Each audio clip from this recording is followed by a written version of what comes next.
Le club français a fait un parcours remarquable, un festival d'art et d'essai que je vous propose de revoir. Pour la section paloise, le 27 septembre, c'est le jour de la revanche. Revanche face à Clanecly, l'équipe qui a éliminé Pau de la Coupe d'Europe la saison précédente. Alors Pau développe un rugby d'attaque, fait de vitesse et d'efficacité, comme sur cet essai de Philippe Bernatsal. Torossian, Ocagne, Dantiac, Leloir, Brusque multiplie les courses croisées. Les Gallois sont débordés. Pau s'impose 44-12. 2 semaines plus tard, David Dantiac se faufile, marque un bel essai, mais Pau perd le match retour 14-10 sur le terrain de Clanecly. Pau, une équipe paradoxale, des actions de classe, des résultats irréguliers. Ici, Ocagne file à l'essai, mais ce jour-là encore, la section perd en Grande-Bretagne 30-24 face à Calédonia. 2 défaites, mais une première place de poule sauvée grâce à une large victoire 56-7 contre Trévise. Pau joue donc les quarts de finale sur son terrain le 9 novembre. Les joueurs de Leicester courent après un ballon qui vole dans les mains paloises. Une succession de passes, un brin de réussite. Et voilà le Loir qui plonge dans l'embu anglais. Ce jour-là, devant 15 000 personnes, la section ne laisse aucune chance à Leicester, le finaliste de l'an dernier. Passe croisée entre Brusque et Bernatsal et essai de l'ailier palois. Des essais, les Béarnais en ont inscrit 31 depuis le début de la Coupe d'Europe. 4 contre Leicester, battu 35-18. Le style de victoire propre a donné une confiance totale aux Béarnais avant le match de Bath. C'est Laurent Belay qui commentait ces images et vous découvrez le Recreation Stadium, le stade sur lequel va être joué cet après-midi, cette première demi-finale de Coupe d'Europe, un stade très rustique, pas très bien adapté en tout cas au rugby professionnel, même s'il est typique. Un stade d'ailleurs où tout le monde est à l'étroit, à commencer par les journalistes, mais les supporters ne sont pas mieux lotis, à tel point même que l'année prochaine, si Bath n'est pas en mesure de mettre son stade à des normes plus professionnelles, eh bien le club de Bath risque d'être exclu de la Coupe d'Europe. Nous n'en sommes pas encore là. En attendant, Bath reçoit Pau pour cette demi-finale de Coupe cet après-midi et nous faisons connaissance avec le club de Bath. Première ligne et pilier Kevin Yates, international anglais. Talonneur Mark Regan, international anglais. Pilier Victor Ubogu, international anglais. Deuxième ligne, German Yanes, international argentin, associé à Nigel Redman, international anglais, né au Pays de Galles. Troisième ligne, international gallois, Nathan Thomas, Richard Webster, tous les deux internationaux gallois. International américain, numéro 8, Dan Lyle. Demi de mêlée capitaine international écossais, Andy Nicol. Demi d'ouverture, international anglais, né en Afrique du Sud, Mike Catt. 3 Carrel, international anglais, Adebayo. International anglais centre, Perry, associé à l'ancien capitaine d'équipe d'Angleterre de Glanville. International gallois, Yayan Evans à l'aile droite. Et arrière, international anglais, Jonathan Callard, qui est aussi occasionnellement assistant coach de cette équipe de Bath. Ainsi, vous l'avez remarqué, que des internationaux dans l'équipe anglaise. Et voyons maintenant la composition de l'équipe de Pau qui va affronter Bath cet après-midi. Avec en première ligne, pilier Pierre Triep-Capdeville. Talonneur et capitaine Joël Ray. L'autre pilier international, Jean-Michel Gonzalez. Deuxième ligne, Thierry Cléda, associé à Alain Laguarde. Troisième ligne, néo-zélandais Scott Keith. Nicolas Baquet, espoir du rugby français au poste de flanqueur. Numéro 8, Franck Rolles. Torossian, demi de mêlée. David Ocagne, demi d'ouverture internationale. 3 quarts aile, Yannick Martin. 3 quarts centre, Frédéric Leloir, associé à David Dantiac, international. International à l'aile droite, Philippe Bernatsal. Et grand espoir du rugby français à l'arrière, Nicolas Brusque. Voilà donc les deux équipes qui vont s'affronter cet après-midi. Deux équipes qui, ne faut pas l'oublier, dimanche dernier en championnat, ont subi chacune un revers. Elles ont une revanche à prendre aujourd'hui, Pierre Albaladejo. Il faut reconnaître qu'aujourd'hui le match est de très grande importance pour ces deux clubs et que peut-être il y a 8 jours, les joueurs avaient l'esprit ailleurs, l'avaient aujourd'hui, parce qu'aujourd'hui c'est un grand événement pour eux. Au bout de ce match, il y a la finale de la Coupe d'Europe, c'est pas une mince affaire. Et quand on saura que déjà les deux premières ont été remportées par des Français, Pourquoi n'espérerait-il pas les Palois aujourd'hui? Pour d'être en mémoire, finale ce stade de Basse, cette arène de Basse dans laquelle vient d'entrer la section paloise n'a pas réussi jusqu'à présent aux deux clubs français qui sont venus en visite. Ici, Dax, d'abord l'année dernière, Brive cette année ont été battus ici Pierre. au Recreation Stadium, alors que Laurent Belay Pierre. demande l'antenne. Oui, avec Jean-Louis Luneau. Jean-Louis, à quoi vous attendez-vous aujourd'hui sur le terrain de Bath? À quoi vous avez préparé les joueurs? Un match très important, d'avoir une très belle équipe de Basse. On attend une très grosse pression, surtout au niveau de leur jeu d'avant, de leur buteur. On a vu que depuis toute la matinée, ils ont pratiquement fait que du jeu au pied, sur des chandelles, sur des coups de pied de déplacement. Et il va y avoir une intensité énorme. Et de toute manière, on est habitué. Et maintenant, c'est le match de haut niveau, il n'y a plus de secret là-dessus. On dit bonne chance. Et Jean-Louis Luneau, entraîneur de la section paloise, à son tour maintenant, entre dans l'arène du Recreation Stadium. L'équipe de Bath emmenée par son capitaine écossais Andy Nicol. Une équipe de Bath dont je vous ai dit qu'elle était entièrement composée d'internationaux, mais j'ai presque envie de dire, Pierre Alba Desjos, que c'est une sélection internationale, un club de barbarians face à un club dans la tradition qui est la section paloise. Oh ouais, c'est une sélection, une fort belle sélection et qui arrive aussi souvent à faire une grande équipe, ce qui n'est pas une évidence. Face à eux, les Palois représentent le type même de l'équipe régionale, entre guillemets. C'est une équipe basco-landaise, béarnaise, avec tout le tempérament que l'on connaît dans ce coin du sud-ouest. Et cette terre est fertile en grands joueurs. Dieu sait si la section paloise a donné au rugby français beaucoup de titres de noblesse et de très très grands joueurs. Un mot de l'arbitre, le voici sur votre écran. C'est le vétéran le plus capé de tous les arbitres. C'est le Gallois Monsieur Bevan et il est associé aujourd'hui à la touche à deux Gallois, Monsieur Thomas et Monsieur Davis. Monsieur Davis qui avait déjà arbitré le quart de finale entre Pau et Leicester. Il ne pleut pas, mais le temps est très humide ici sur Bath. Oui. Cet après-midi, alors que le coup d'envoi est donné par David Ocagne. David Ocagne, très loin, dans les bras du troisième ligne, Webster. Il est allé tout droit, la balle au sol, c'est la mêlée ouverte, récupérée et jouée vite par les avants de Bath, qui gardent l'avantage du ballon. Refoulés qu'ils sont sur l'impact physique par les Palois, sur ces regroupements, très hargneux. Est-ce que la balle va changer de main? Eh bien non, mais il y avait une progression du pack Palois, ce qui fait que M. Biven a donné la balle aux Palois pour l'introduction de la mêlée qui va suivre. En tout cas, les joueurs de Pau sont tout près de la ligne des 22 mètres de Bath, cette ligne des 22 que vous voyez en haut de votre écran là. L'introduction est pour Torossian. Torossian d'ailleurs qui avait des problèmes ce matin. On l'a cru incertain jusqu'au dernier moment, mais Torossian, même sur une jambe, la section paloise en a besoin. C'est la raison pour laquelle il tient sa place, il tient le ballon en ce moment. Il s'approche de la ligne des 22 mètres. Oui, il a été pris, mise au sol. C'est la mêlée ouverte à l'avantage des Palois. On va chercher Ocagne. Ocagne qui revient à l'intérieur sur Baquet. Aïe, aïe, aïe, la balle va changer de main. Il semblerait qu'elle ait été raccrochée par les avants de Bath. Mais l'arbitre fait faire une mêlée, laissant l'avantage justement aux joueurs de Bath pour l'introduction de la balle sur la ligne des 22 mètres. Domination territoriale par conséquent des Palois en ce début de match. Alors qu'on fait appel au kiné de l'équipe de Bath, le kiné, et qui est une jeune fille d'ailleurs, pour soigner Yates, le pilier anglais. Petite précision d'ailleurs en ce qui concerne cette équipe d'Angleterre, vous remarquerez qu'il n'y a pas de numéro 13. Vous remarquerez qu'il n'y a pas de numéro 13 dans cette équipe. Donc l'arrière porte le numéro 16, l'ailier Ian Evans porte le numéro 15. Tout simplement, pour l'histoire, parce qu'un joueur de Bath qui au début de ce siècle portait le numéro 13 a été grièvement blessé. Et depuis, eh bien, on a enlevé le maillot numéro 13. Alors que vous voyez ici Mike Catt, dont c'est le retour, lui, en compétition. Il avait été KO en match international avec l'Angleterre. Il a dû observer un repos de 3 semaines et fait son retour aujourd'hui sous les couleurs de Bath. Oui, petit problème aux yeux pour Kevin Yates. Et de toutes les manières, il y a de la réserve puisque le remplaçant au poste de pilier, c'est David Hilton, le pilier de l'équipe d'Écosse. Oui, parce que vous avez raison de le souligner, Laurent Belay, même le banc de l'équipe de Bath est composé d'internationaux. Oui, vous le voyez à l'image, Pierre, c'est un problème de lentilles. Un problème de lentilles. Oui.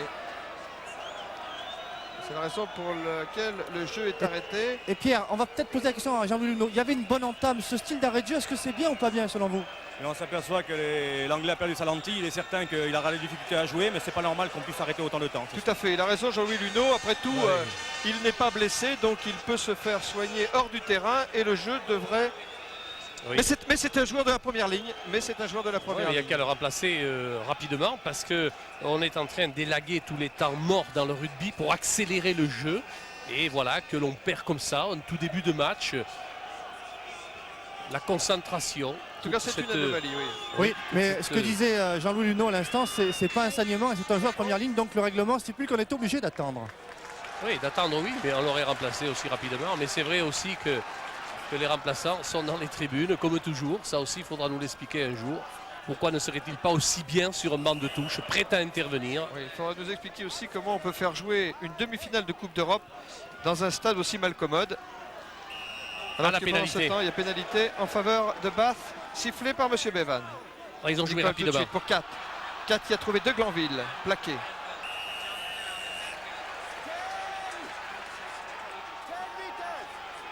Les joueurs Il y a du n'étaient pas hors-jeu. à 10 mètres. Oui, Côté les joueurs palois. palois surtout. Ça va donner l'occasion justement aux joueurs de Bath de dégager leur camp et de jouer la remise en jeu sur la touche qui va suivre, dans la mesure où la touche sera trouvée. Mike 4 qui joue avec un Et casque, là- si vous voulez le remarquer. Il a bien ajusté son dégagement en touche. Et c'est la première fois en ce début de match que les joueurs de Bath vont jouer une phase de jeu dans le camp palois. Et Mike 4 qui a été le premier joueur professionnel anglais, il a trouvé un moyen aussi d'afficher un peu plus de publicité grâce au casque. Il n'y a pas de petit profit. Il y a une discussion là-bas entre l'arbitre de touche qui va certainement intervenir auprès de Bevan pour lui signaler qu'un palois s'est rendu fautif d'un mauvais coup. Il ne va pas en tenir rigueur, mais il va le prévenir. Voilà, il a été prévenu, c'est fait. Oui, et c'est Scott Keith, le néo-zélandais de l'équipe de Pau, qui sert d'interprète entre M. Bevan et ses partenaires. Premier plan ici. Vous avez vu Rolles. Prise de balle en fond de touche de Lyle, l'américain. 4 lancés plachants plaqués. Nicole a trouvé Yayan Evans. Perry au sol. Il y a la pénalité dans l'air. L'arbitre ne va pas être sévère. Il fera faire une mêlée face au poteau palois. Introduction pour ces mêmes palois. Il va falloir qu'il le surveille. Lyle, le numéro 8 de cette équipe de Bath, les Palois, parce qu'il a une énorme détente et il récupère tous les ballons en chandelle. Torossian dans les bras de Callard qui semble avoir fait un en avant. Est-ce que l'arbitre va laisser passer? Non, il n'y avait pas chute verticale du ballon. La balle rebondit vers le camp palois. Donc c'est une mêlée à l'avantage de ces mêmes palois. En avant de Callard, par conséquent mêlée à une quarantaine de mètres de la ligne de but des joueurs anglais. Très en profondeur les trois quarts de Pau. Est-ce que Brusque va être intercalé? C'est fait. La balle va-t-elle lui parvenir? Non. Ocagne, pris, plaqué. Il reste debout. Les équipiers sont là, mais ils sont poussés sur l'impact physique par les joueurs de Bath. Ils sauvent l'essentiel. Le ballon pour Torossian. Côté fermé. Par-dessus la défense adverse. Bien joué. Bernard Sall est là. À la Il réception, il se il saisit du récupère ballon. cette balle. Il a Brusque en soutien, Bernard Sall. Torossian. Pour que la phase de jeu est belle. Ocagne Pau. élargit le jeu. Le Bien Loir joué, passe Le Loir. au pied pour Martin. 18 au 100 mètres. Martin va-t-il arriver le premier? Perry a plongé sur cette balle et a sauvé son camp. Matt Perry, le jeune centre de l'équipe de Bath et l'arrière de l'équipe d'Angleterre, Oui. vient de sauver Bath. Et Franck Rolles a été, lui, sanctionné pour position d'hors-jeu. Adebayo, donc c'est le retour aujourd'hui dans l'équipe de Bath. Il n'a pas échappé au plaquage de Bernard Sall sur les 22 mètres.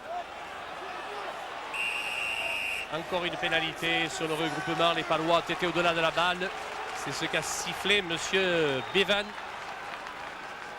Où il y a une bonne phase de jeu là, avec le Loir qui a très bien joué au pied. Il a manqué 7-8 mètres au ballon pour que Martin arrive le premier dans l'embut de Bath. Aussi Matt Perry, fils du président du club de Bath. N'allez pas en conclure que ça peut servir. Il est talentueux, hein, Matt Perry.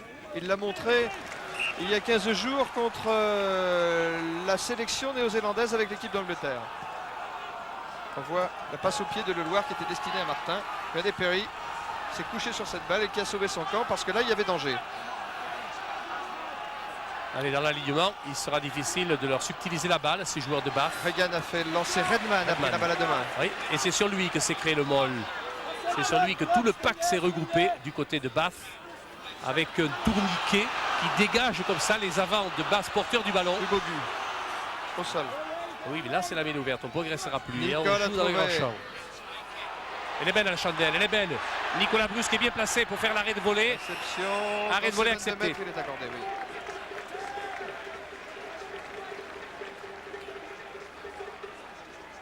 Arrêt de volée accepté. Il pourra dégager directement en touche, mais il n'aura pas la remise en jeu à l'avantage de ses équipiers, puisqu'il ne s'agit pas d'une pénalité, mais d'un arrêt de volée que l'on peut seul exécuter dans ses propres 22 mètres. La remise en jeu sera effectuée par Mark Regan, qui revient lui aussi en équipe de Bath. Il reprend sa place alors que Nicolas Brusque, l'arrière de la section paloise, a trouvé cette touche. Nicole pour 4. De Glanville a laissé pour Matt Aïe, Perry. aïe, aïe. Oh, il a pris l'intervalle. Matt Perry passe pour Adebayo. Il a peut-être un essai au bout là. Ok, l'occasion manquée de Bath. Bon regroupement des défenseurs pénalité. palois. La pénalité sur le regroupement. La pénalité à l'avantage de Bath dans les 15 mètres de Pau. Ok, l'alerte pour les palois. Adebayo, là, il a peut-être manqué un peu de vitesse. Mais la pelouse est très grasse, le terrain est très très lourd. Oui, mais ils ne vont pas laisser passer l'occasion, les joueurs de Bath, de tenter cette pénalité. Oui, d'autant qu'ils tiennent en Jonathan Callard, l'un des meilleurs canonniers du rugby anglais. Ah non, eh bien, ils vont me faire mentir. Ils vont jouer directement en touche pour pouvoir après jouer la balle sur la remise en jeu. Donc ils sont sur 2. Ah oui, ça, Ils sont ça sûrs de leur c'est du mêlée. sang-froid. Ils sont sûrs de gagner cette balle à la touche. Ils sont sûrs de leurs avants. On a percé ici, regardez comment il a pu venir Matt Perry, alors qu'on va revenir à la touche, c'est bien là l'essentiel. Donc ils sont sûrs de leur coup, les Anglais. Mark Regan pour le lancer en touche. Redman, prise de balle à deux mains. Un maul, bonne défense des Palois. Il va y avoir une sanction de monsieur. Ouais, bravo, bravo. La sanction, elle est contre les joueurs de Bath par une mêlée à l'avantage des Palois. Bonne mêlée pour se dégager de ce camp, alors qu'on voit ici Redman imbattable sur les remises en jeu de son talonneur. Redman, le vétéran de cette équipe anglaise. Elle est importante la mêlée pour que les Palois se dégagent un petit peu. Taureau a fait l'introduction, ça y est. Oui, il va trouver le petit Nicolas Brusque.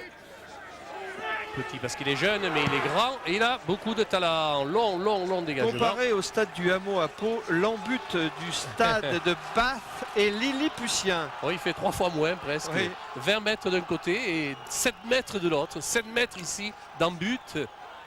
Ça change tout, hein, tactiquement.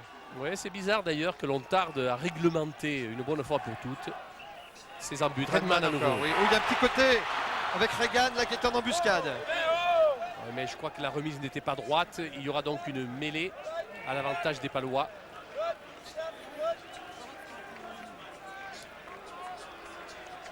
Il faut dire que les Palois n'ont pas encore eu une seule touche à jouer. Un seul alignement à jouer. Torossian, sorti pour lui dans les 20 mètres palois. Il se passe des choses du côté opposé là-bas. Monsieur l'arbitre de touche signale à l'arbitre de jeu qu'il se passe des trucs. Que se passe-t-il, voilà? Oh, il se chacaille un peu. Torossian, sorti pour Pau. Dans l'axe pour Nicolas Brusque. Oui, c'est bien ça. Brusque derrière sa ligne. Loin. Et touche trouvée à hauteur de ses 22 mètres par l'arrière de la section paloise.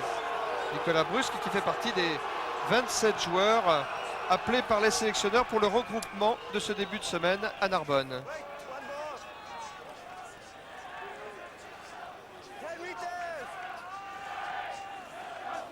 Remise en jeu Regan sur cette touche. Redman s'est fait prendre la balle. Laguarde.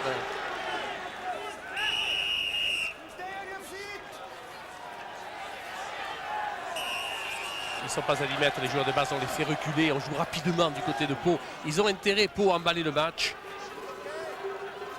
C'est dans leur tempérament. Et là, ils vont taper en touche avec Brusque pour gagner du terrain et chercher à gagner la balle ensuite. Sur la remise en jeu en touche. Bien fait pour Brusque. Touche trouvée par Brusque dans le camp anglais.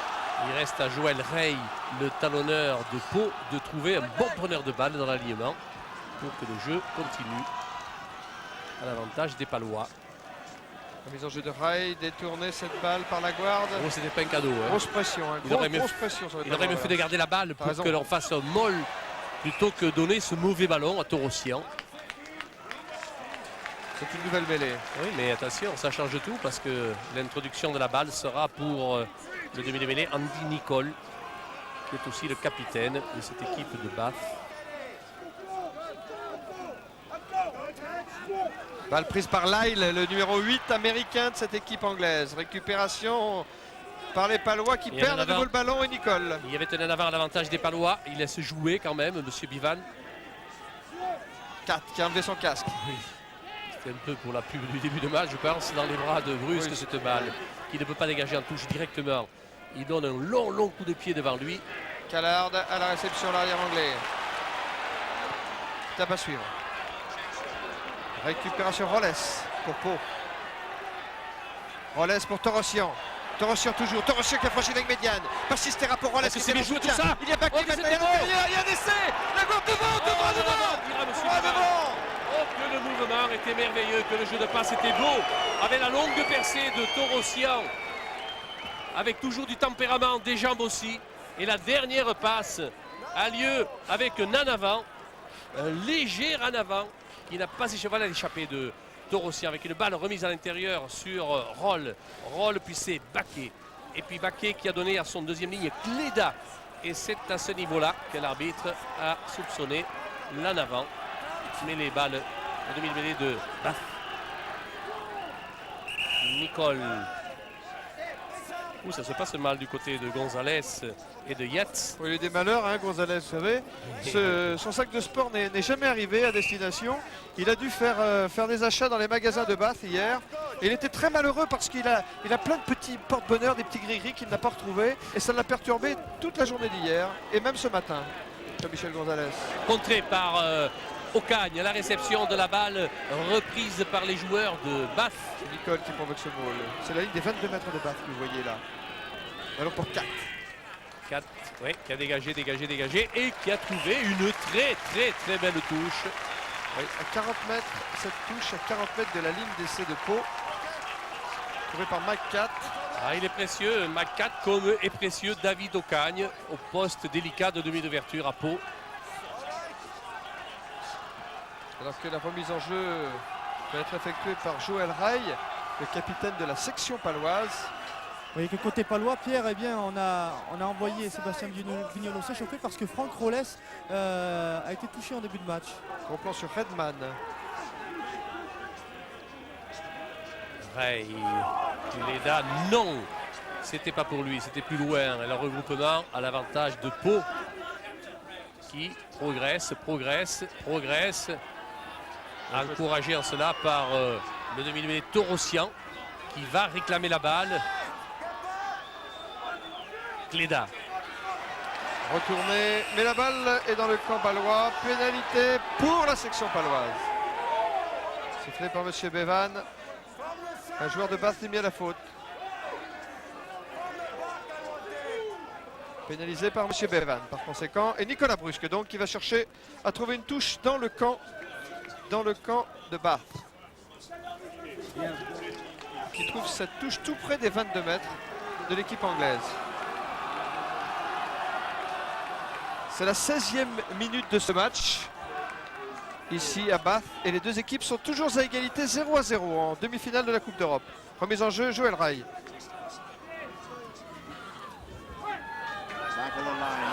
Baké en fond de touche a pris la balle à deux mains. Torossian s'est ravisé, a donné la balle à Ocagne. Torossian pour Dantiac. Dantiac qui échappe à Aubugu, qui a retrouvé à l'intérieur du soutien. Il y a là la Guarde. Torossian essaie d'arracher cette balle. C'est fait. Ocagne. Combinaison avec Baké. Ouais, mais ils font l'essentiel, les Palois, ils ne perdent jamais le ballon. Ils ont beaucoup de dextérité dans le jeu de passe, que ce soit au niveau des troisième lignes ou au niveau des trois quarts. Là, il y a une pénalité. Que va dire M. Bivan? Il va faire une mêlée à l'avantage des Palois qui pèsent sur le match depuis quelques instants. Avec Dantiac ici qui a échappé au premier rideau défensif de Bath. Beaucoup de culot dans le jeu de la section paloise cet Absolument. après-midi. Ils ont de l'ambition, ils sont là comme s'ils étaient chez eux, au hameau, et ils ne s'en privent pas, ils ont raison. Que va dire M. Bivan? Il va faire Bel refaire appel la de mêlée. balle. Hein. La mêlée effondrée, on va la faire refaire. Il y avait un bel appel de balle côté section paloise. David Dantiac ici au centre. Allez, aucun complexe du côté de Pau. Sortie pour Torossian, aidé par Roll. Et puis Le jeu- Loir en pivot, c'était remarquable. Passe sauter. La balle en avant peut-être de Philippe Bernat-Salle. Il y avait un coin joué. Il y avait une pénalité. Tiens, qui a sifflé M. Bivan parce qu'un Palois a été poussé sans ballon. Adebayo est fautif. Vu Adebayo. Adebayo pris par la patrouille et sanctionné. Eh bien, avec Ocagne, on ne va pas se poser de questions. On va tenter la pénalité. Il s'appelle Abedayo, c'est son prénom. Adebayo, c'est son nom. Adebayo. Ailier de l'équipe d'Angleterre, qui a eu beaucoup de soucis ces derniers temps. Jusqu'au dernier moment, il était incertain. Il ne s'est pratiquement pas entraîné de la semaine. Et finalement, il a été titularisé par Andy Robinson, l'entraîneur de l'équipe de Bath. C'est la première tentative de David Et Ocagne. c'est l'occasion d'ouvrir la marque, Bala. 25 mètres, légèrement à droite des poteaux de Bath. En regardant ceci, Quel silence. Écoutez ça. c'est merveilleux. Le respect des spectateurs pour le buteur adverse. Quelle belle leçon. Et c'est parti. Et ça s'est levé. Et ça C'est passe 3 entre les points. poteaux. Dans un silence religieux Oh, c'était beau. sur le terrain de l'adversaire. David Ocagne, grâce